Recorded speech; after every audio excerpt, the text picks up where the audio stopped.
ပုံမြင်လေးရဲ့နာမည်ကတော့စင်ကြီးဖိုးမောင်နဲ့ရှင်ကလေးတူတူတို့အကြောင်းပဲဖြစ်ပါတယ်။ဒီပုံမြင်လေးကတော့လူတိုင်းမှာကိုယ်ပိုင်တန်ဖိုးရှိကြတယ်။သူများတဲ့တားတယ်ဆိုပြီးမာနမကြီးတဲ့ဘူးဆိုတဲ့သင်ခန်းစာကိုပေးမဲ့ဇာလန်လေးဖြစ်ပါတယ်။ဟိုးရှိတုန်းက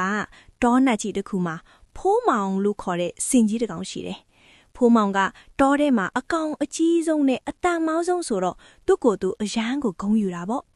သူလမ်းဆောင်လိုက်တယ်မြေကြီးတွေတောင်တုန်ခါပေါ်တတ်တယ်။သူကတစ်ပင်ကြီးတွေကိုနှမောင်းနဲ့ဆွဲနှုတ်ပြပြီးဟာငါလောက်တန်မာတဲ့သူဘသူရှိလဲကွာလို့အမြဲတမ်းကြွေးကြော်လေးရှိတယ်။ဒီနေ့တော့ဖိုးမောင်ကမြစ်ကမ်းနားမှာရေသွားတောက်တုံးတူတူလို့ခေါ်တဲ့ရှင်ကလေးတစ်ကောင်ကိုတွေ့လိုက်တယ်။တူတူကတစ်ကြားသီးလေးတစ်လုံးကိုပင်ပန်းပန်းတဲနေတာပေါ့။ဖိုးမောင်ကတူတူကိုကြည့်ပြီးအားရပါရရေမောလိုက်တယ်။ဟာဟေးကောင်ရှင်ပူလေးမင်းကတစ်ကြားသီးလေးတစ်လုံးတဲတာများအဲ့ဒီလောက်ညီးနေရသလားငါ့ကိုကြည့်စမ်းတစ်လုံးကြီးတွေကိုတောင်ပေါ့ပါမနိုင်တာကွာမင်းတို့လိုအကောင်တစ်လေးတွေကတောထဲမှာဘာမှသုံးစားမရပါဘူးကွာဆိုပြီးလှောင်ပြောင်ပြောဆိုတယ်တူတူကတော့ဘာမှပြန်မပြောဘဲခေါင်းငုံပြီးသူ့အလုပ်သူဆက်လုပ်နေရှာတယ်အဲ့ဒီလိုနဲ့ရောက်အနေငယ်ကြားသွားတယ်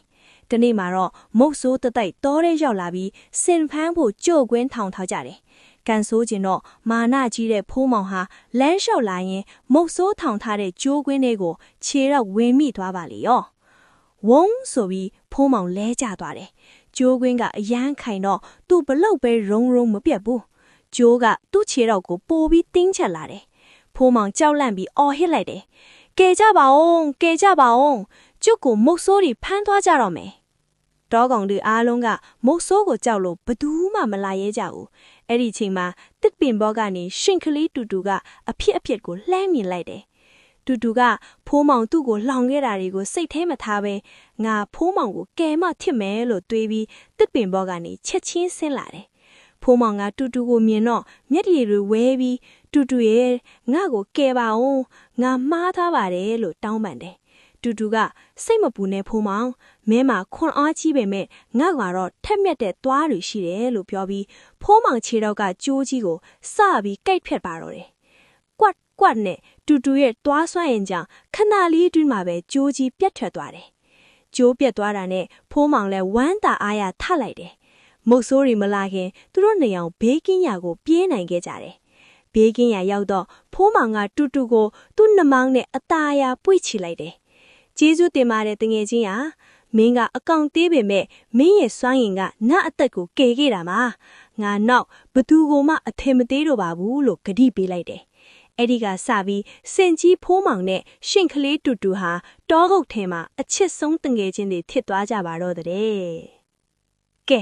တားတို့သမီးတို့ရေဒီပုံမြင်လေးကနေဘာမှတ်သားလိုက်ရလဲ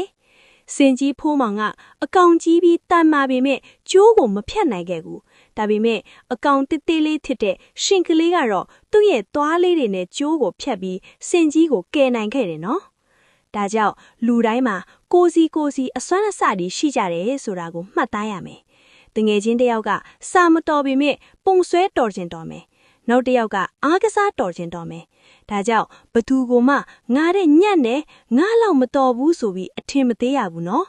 အားလုံးကတန်ဖိုးရှိတဲ့လူသားလေးတွေကြီးပဲပါရှင်